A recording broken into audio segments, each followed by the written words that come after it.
ચાંદીપુરા વાયરસમાં હાલ રાજકોટ મહાનગરપાલિકા વિસ્તારની અંદર કોઈપણ શંકાસ્પદ કેસ છે એ નોંધાયેલો નથી, પરંતુ તકેદારીના ભાગ સ્વરૂપે રાજકોટ મહાનગરપાલિકાની આરોગ્ય શાખા દ્વારા ગત 2024 અને 25માં એક જે કેસ નોંધાયેલા હતા તે વિસ્તારોની અંદર આજુબાજુના ઘરોમાં પોઝિટિવ ઘરો જે છે એ શંકાસ્પદ જે ભૂતકાળના કેસો જે છે એ પણ મેપિંગ કરીને ત્યાં સર્વેલન્સની કામગીરી હાથ ધરવામાં આવી છે.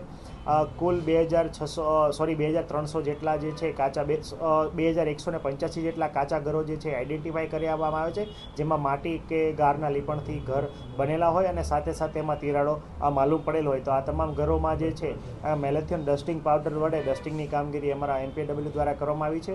સાથે સાથે વેક્ટર કંટ્રોલ ટીમ અંતર્ગત સુપિરિયર ફિલ્ડ વર્કર દ્વારા હાલ રાજકોટમાં કોઈ સેન્ડ ફ્લાય જે છે જે એક પ્રકારનું વાહક છે જેનાથી આ ચાંદીપુરા વાયરસ ટ્રાન્સમિટ થાય છે, તો એને પણ શોધવા માટેની સઘન કાર્યવાહી જે છે હાલ કરવામાં આવી રહી છે, પરંતુ વિસ્તારોની અંદર સેન્ડ ફ્લાય જે છે એ મળી આવતી નથી.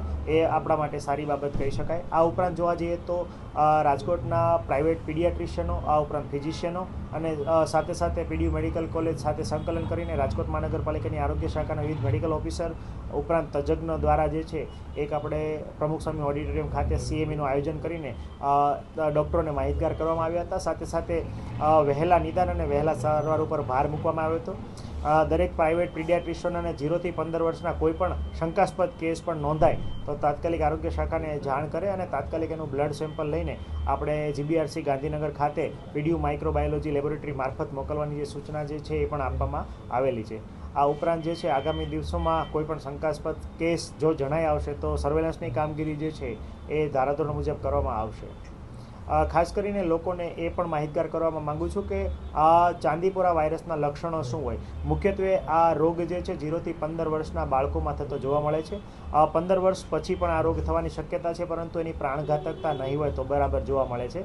ખાસ કરીને જોવા જઈએ તો લક્ષણોમાં હાઈ ગ્રેડ ફીવર એટલે ખૂબ જ વધુ તાવ આવવો, સાથે સાથે આંચકી આવી, ઉપરાંત ઘણી વખત જે છે ઉલટી ઉપકા અને ઘણી વખત ઝાડા થવાની પણ આ કેસો જે છે એ નોંધાતા હોય છે. કોઈપણ કારણ વગર તાત્કાલિક જે ફીવરની સ્પાઇક્સ જે છે ઘણી બધી વધતી હોય છે અને દવાથી કંટ્રોલમાં ઘણી વખત આવતી હોતી નથી.